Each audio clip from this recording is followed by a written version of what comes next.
और तुम उन लोगों को खूब जानते हो जो तुम में से हफ्ते के दिन मछली का शिकार करने में हद से तजावुज कर गए थे।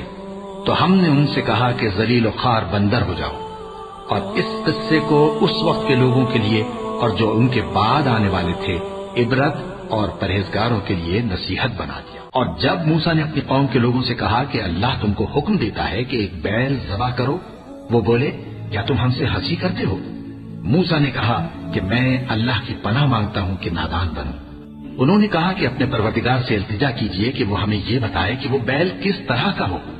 मूसा ने कहा, परवरदिगार फरमाता है कि वो बैल न तो बूढ़ा हो और न बछड़ा, बल्कि उनके दरमियान यानी जवान हो।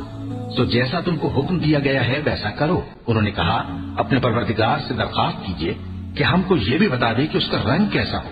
मूसा ने कहा, परवरदिगार फरमाता है कि उसका रंग गहरा जर्द हो कि देखने वालों के दिल को खुश कर देता हो।